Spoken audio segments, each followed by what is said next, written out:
Question, because I often ask myself the same thing. With all the resources in the world that's been used to develop every country and we haven't been able to develop ourselves, is an interesting question. Why are we failing? One thing I've realized is that as Africans, we don't come together. That's number one. Number two,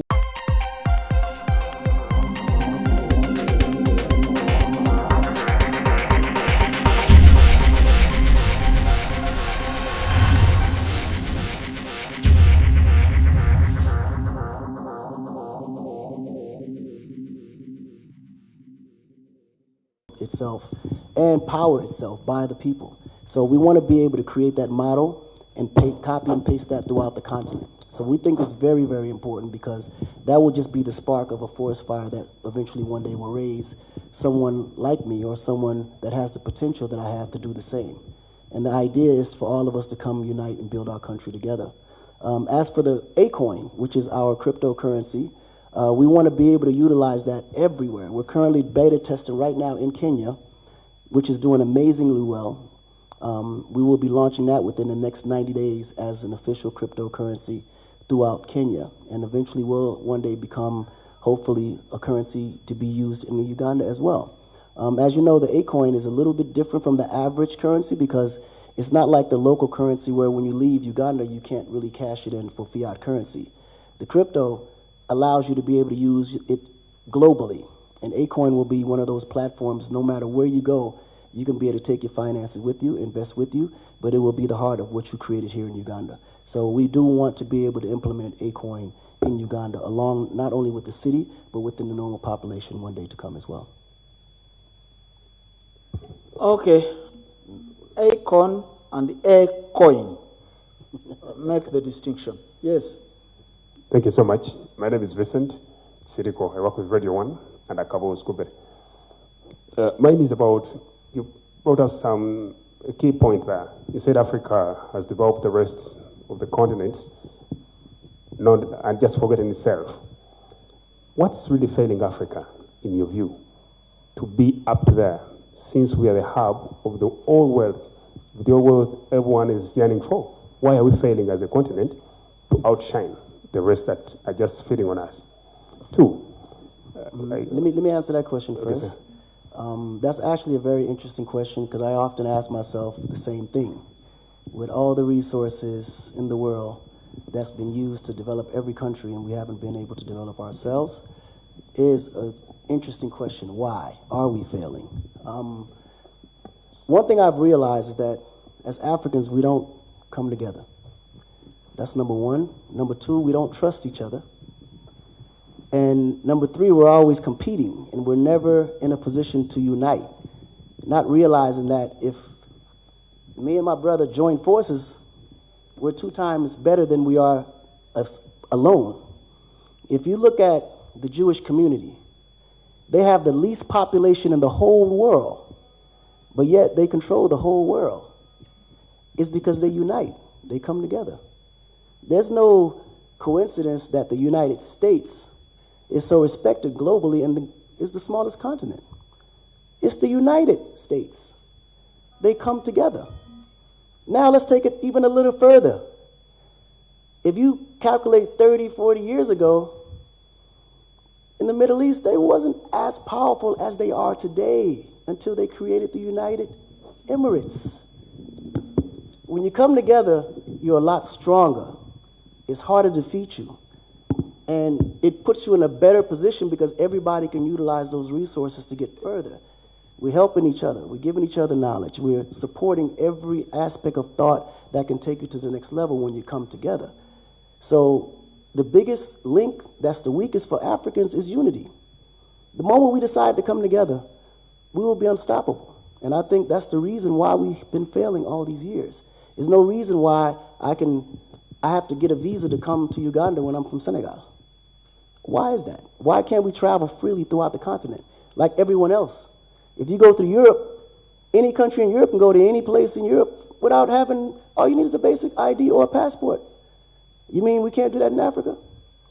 We just need to come together and understand the value that we have as people as one. But other than that, brother, it's going to be a challenge. We're going to be fighting this for hundreds of years until we realize that unity is the only thing that's stopping us from being great.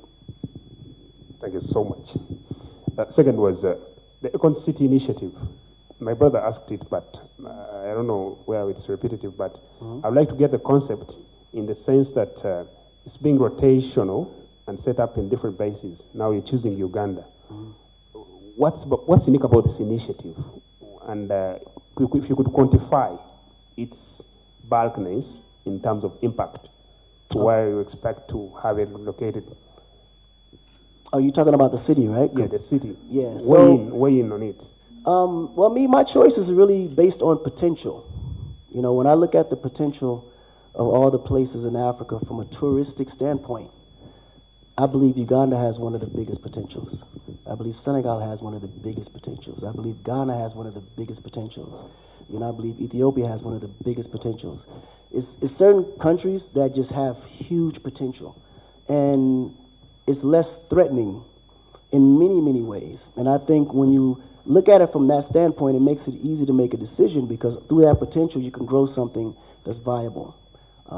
And Uganda is one of those places when you, just from my visit here, it's so much about Uganda I never knew even existed. It's a certain welcome that I never knew Uganda even had. When you look at how Uganda has been promoted and how Ugandans have been promoted internationally, you would be scared to death to come to Uganda. All they tell you is about the time frame of Idi Amin and all the things that happened. They don't tell you about what I just saw. And I'm determined to expose that. So I want people to understand how beautiful Uganda is. And the best way to do it is to build my city here.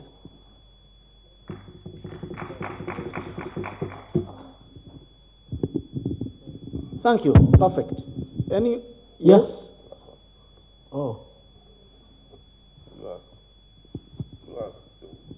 I go ahead, okay. Who is asking? Yeah, thank you. My name is Daniel Mugoya. I work with the UBC. Maybe I'll ask also the minister to try to clarify. In terms of the local content, how is the ordinary Ugandan going to benefit?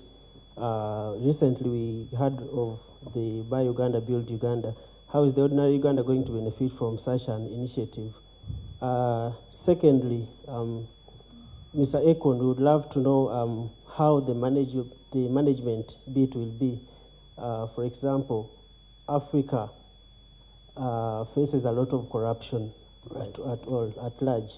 So maybe we would like to know the management bit.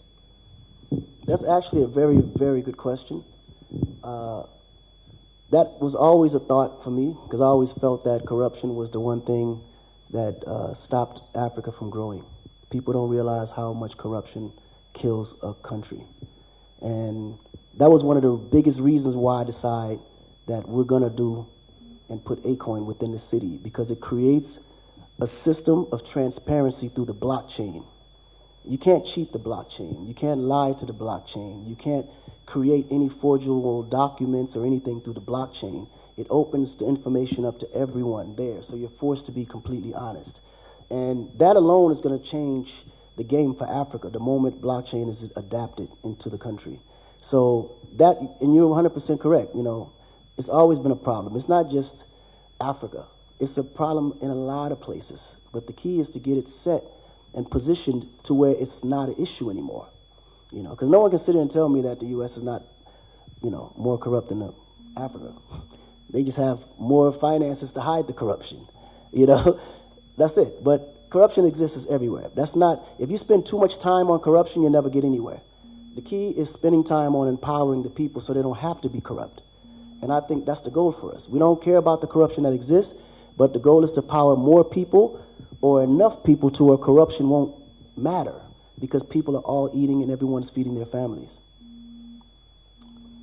Thank you. Honorable Dr. Chris, you want to answer the other part of the question? Build Uganda, how will the Ugandans benefit? Please. Okay, thank you very much. And let me thank our brother who has raised the question.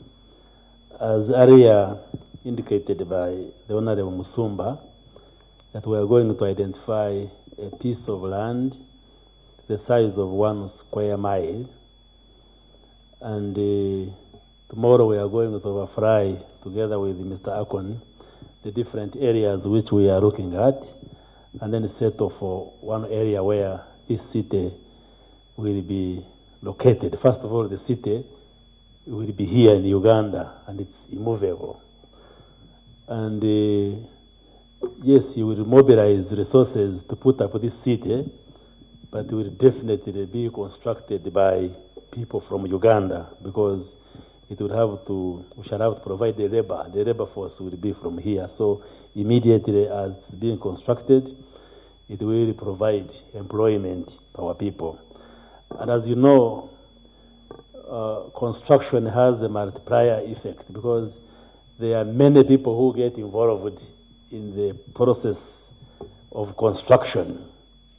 They are the builders themselves, there are people who supply sand, who supply various materials, and definitely the materials are going to be procured from here in Uganda. So many people will benefit either directly by getting employed into the construction, but also by supplying various building materials which shall be used to construct this city. And also, once the city is up and running, then it shall be us Ugandans who shall be working and running this city. So, in whatever way you look at it, Ugandans will benefit from this city, and we definitely need cities, we need urban areas, and therefore his decision to invest in the creation of a city is very welcome, and we have appreciated it as a government, and that's why we are here together with him to assure him that we shall give him all the necessary support to ensure that this city comes and this dream is translated into a reality. I thank you very much. Thank you, Mr. Two Minister. more questions. Yeah, let me add to that quick. Like the minister said, there's to be a lot of direct and indirect impact as to how Uganda will benefit. We will be having some professionals that we plan to fly into Uganda that can train the locals. And I think one of the things that we miss out in major countries is the access of information. And we need to be properly trained, not only just in construction, but also management of the property and then maintenancing of the properties. So we want to make sure that every piece of every part of every sector is covered, but we want to be able to utilize and only utilize the locals, which is the Ugandans. But clearly, we need to make sure that the Ugandans are properly trained to properly do the jobs as well, too. So we want to be able to continue to provide more than enough jobs for the people in the surrounding areas. And then we get even deeper into the impact, because the idea of each city, we will have an entertainment district. I know there's millions of entertainers here in Uganda that don't have access to proper recording studios, proper film studios. This we plan to provide within the city in the entertainment district. And then we have a district which is the medical district, which is a 10,000 bed hospital for the locals in case of any sicknesses, any viruses, any basic traumas. You got a place to go to properly be, treated. Instead of having to fly all the way to France or all the way to Dubai, you can stay home and be treated properly with all the latest equipment. And then you have the business district for all the entrepreneurs that's in the city that have their own jobs or want to create jobs or create businesses. This is the business district that allows you to get proper loans to start your own business. And we'll also have teams there that actually will help you set up your business properly with the right licensing, the right paperwork, the right everything to be able to be successful in it. Then we also have the educational district, which is the district where we're putting 4 universities within the Akon city. We have a partnership with Stanford University. We have a partnership with Berkeley University for music. We have a partnership with MIT. And then we have a partnership with Stanford. So you have not only law, but you have business, you have IT, and you have music. So now you don't have to fly all the way to the United States to go to university at Berkeley when you can do it right here in Uganda. So the idea is to make sure that everything that you can utilize for your day-to-day life and everything that allows you to be able to be the best at what you are will have those elements within the city to help you become that. So these are all the great opportunities that Ugandans will benefit from. And now there will be people from other countries that's closer that may want these same benefits. You know, someone from Rwanda may want to fly there for school, or someone from Kenya want to come, you know, to the educational district and, you know, take on law or whatever the case. But at least you guys will be the hub for the surrounding areas for those opportunities. So there's a lot outside of education and employment that would be beneficial to Ugandan people. Very good. Thank you very much, Mr. Akon. On that note, I have a question, please. Here. Who? Here. One or two questions. Leon Senyange, CGTN. Very, very insightful things there that you're talking about. And with the launch of the Akon City in 2018, I would like to know, probably from your own perspective, how much of a drawback the 2020 and still occurring COVID-19 pandemic has affected the ambitions of what you are setting out to do for Africa in terms of generation of resources, the investors you plan on talking to. Let's face it, everybody has been hit economically. So has it in any way affected you? That's my first question. My second one entirely is you have painted a picture of a heavenly city in Kampala in Uganda. Presumably that would be called speculative urbanization, where you're going to create things that are here for Ugandan who is here. Now that presumably, in my understanding, widens the gap between the rich and the poor, the affordability on how somebody here can actually access this city regardless of the employment that can be set in. Africa is trying to move to a situation where we narrow that gap. How then does this Akon City address a matter of that nature? Nice. So let me ask you a second question first. So the question, if I'm correct, and correct me if I'm wrong, how do you put a city that's here for people that's here? Correct?